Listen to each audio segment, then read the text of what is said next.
For most people, this sometimes is a confusing part.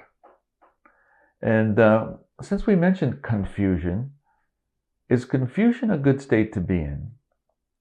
Just think about that for a moment. Is confusion, well, it doesn't feel good. However, when you think about it, from my perspective anyway, confusion is a very good state to be in. Why?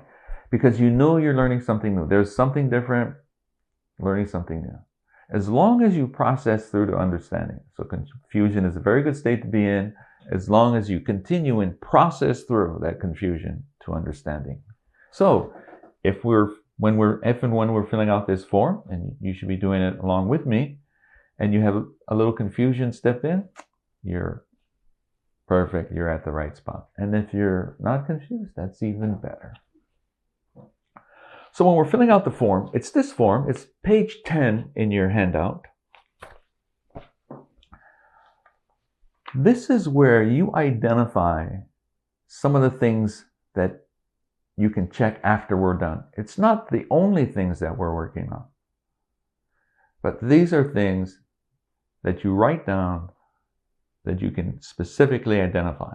And what happens often is when we work with somebody and we don't have them write down something, and then we have them say, why don't you check on what you came here for us to work on? They go, I can't remember. I'm not really sure.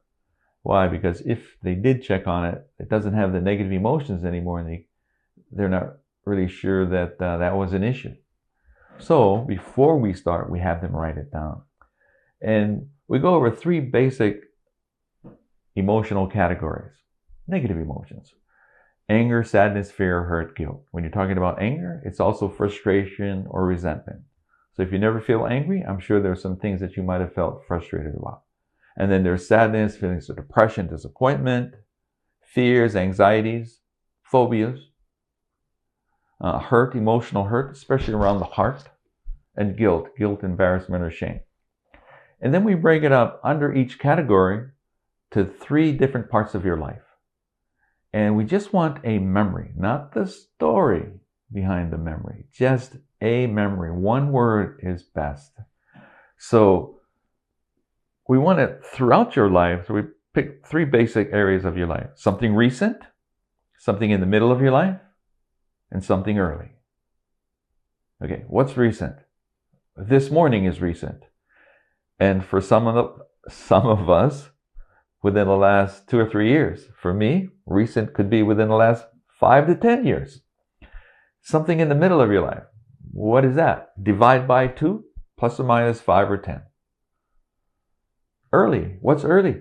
Less than teen. Something 12 or less. Something in that area.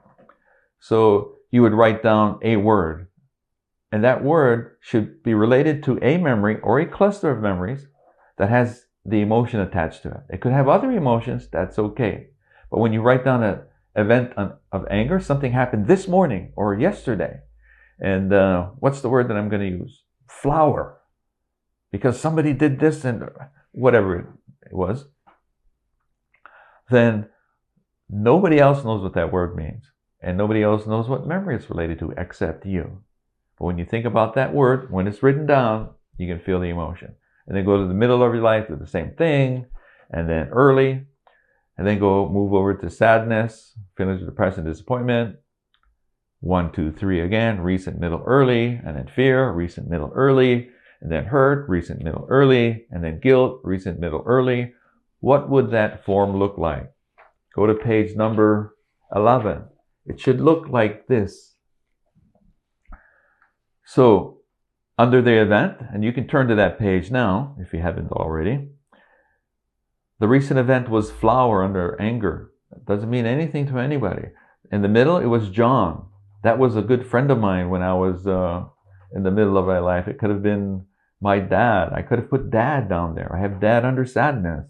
Or early, blue. And then we'll jump over to hurt.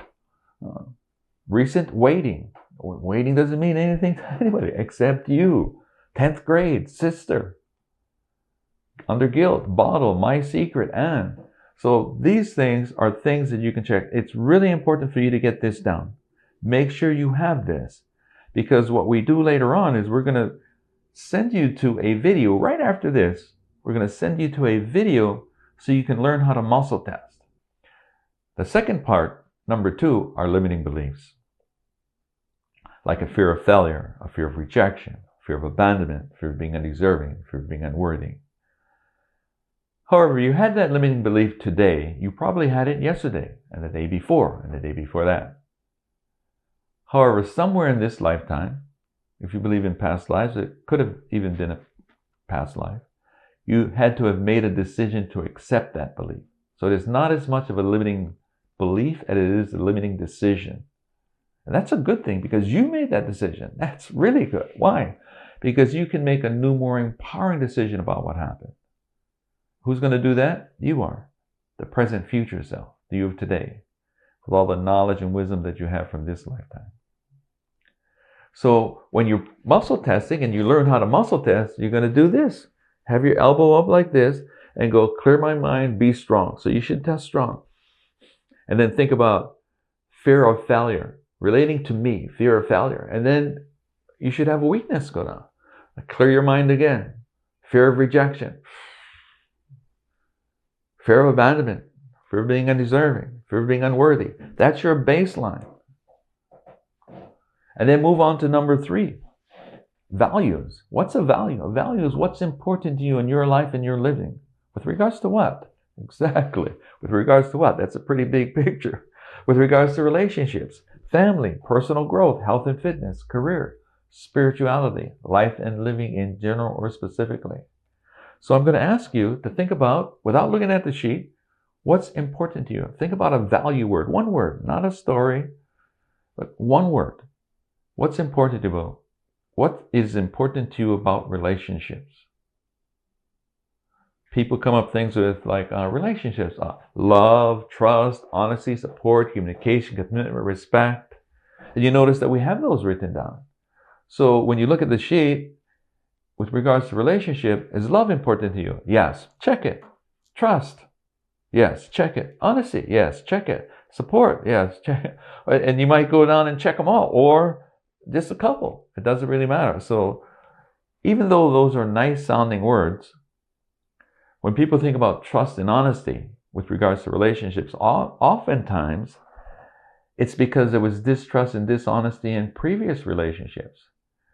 So the memories related to that value word, that nice sounding value word, are negative emotions.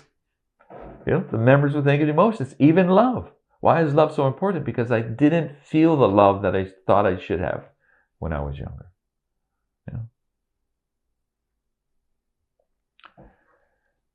And then test those value words. Love is important to me. Okay, I think about love with regards to relationships. Okay.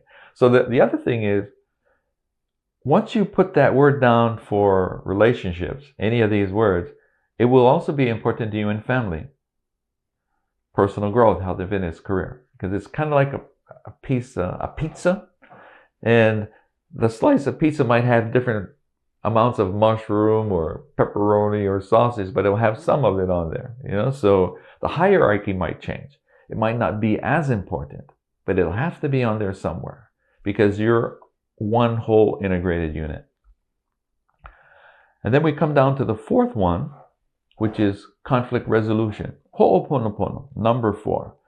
And in this one, we're going to teach you a conflict resolution process, which we're not going to do now, a little later. But in this one, just write down, how many people do you think you need to resolve a conflict with? And if there's none, fine, 0. But if there's a couple, fine, 2 or 5 or whatever it is. And in the process, most of the time when you think about resolving a conflict, it's just with people. But we really think that it could be with a place or a thing.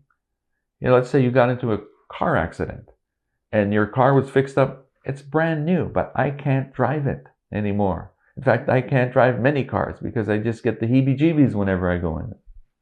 Or as soon as my lease is up, I'm moving out of my apartment. Why? Because it got broken into. And it just doesn't feel like home anymore. So now you've completed this whole form, and you've muscle tested. If you haven't muscle tested yet, you'll muscle test once you go to the video.